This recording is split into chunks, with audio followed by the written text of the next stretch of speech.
Oggi ci troviamo alla Fiera Agricola di Verona, arrivata alla 117esima edizione. Andiamo a scoprire la voce dei protagonisti.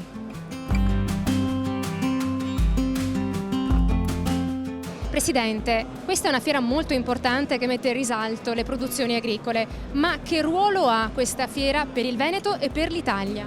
Ha un ruolo molto importante, siamo un punto di riferimento non solo nazionale ma proprio internazionale per come il settore agricolo, il settore primario viene rappresentato proprio in questa manifestazione, cioè a 360 gradi. Tutte le filiere sono rappresentate, da quella meccanica agricola, dalla zootecnica, l'agrivoltaico e poi l'ortofrutta, per arrivare poi alla parte tech che continua a crescere, e dunque droni, sensori, la parte smart irrigation, l'intelligenza artificiale. Ecco, tutto questo si trova qui a Verona Fiere davvero ai massimi livelli per essere utile agli agricoltori di oggi ma anche a quelli che guardano al domani.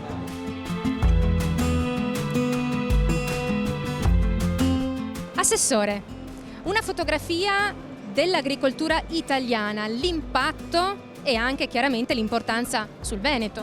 È un'agricoltura che sicuramente ha degli aspetti positivi, con un governo che è molto sensibile a tutte le problematiche che ci sono, che si è fatto parte attivo anche verso l'Europa, e quindi io devo ringraziare fortissimamente il mio ministro Francesco Lollobrigida. È un'agricoltura poi che ha degli aspetti preoccupanti anche.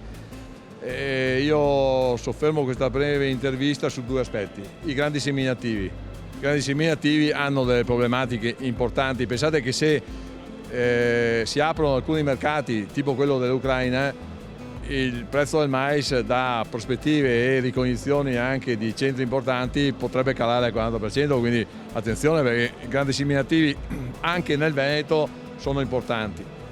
Pensate a Bietola, ha un crollo nella semina, e quindi chiaramente anche lì ci dobbiamo porre una serie di domande. E poi abbiamo delle eccellenze, abbiamo nell'agroalimentare, pensate solamente al prosecco o anche a altri vini, ma l'attenzione che noi dobbiamo porre è nella prossima programmazione comunitaria, perché in un momento di vacche abbastanza magre, noi alcuni comparti, l'allevamento, il latte, la carne, li dobbiamo aiutare, dobbiamo stare vicini, e si aiutano soprattutto prevedendo delle misure importanti nella prossima programmazione. Quindi dobbiamo metterci a lavorare subito, e io ho aperto proprio già dei tavoli di lavoro su queste considerazioni.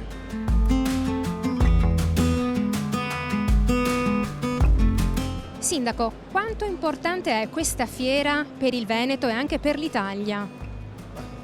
Moltissimo. Per Verona è un fiore all'occhiello, ma è anche simbolo della nostra identità, delle nostre radici e soprattutto di un comparto che davvero ha numeri pazzeschi per la nostra provincia, per il Veneto, e come sappiamo anche la biodiversità che la nostra produzione ha, e soprattutto l'expertise nei macchinari, insomma, la qualità dei nostri prodotti credo che sia uno dei comparti più importanti del nostro paese, anche perché vuol dire attività sociale, perché tendenzialmente queste tradizioni sono familiari, e credo che il tessuto delle nostre comunità sia davvero molto riconoscibile poi anche in queste mostre, che hanno già raggiunto una valenza internazionale. Questo è l'orgoglio di noi veronesi, di avere qui a Verona appunto il primo evento come numeri e importanza d'Italia di questo comparto.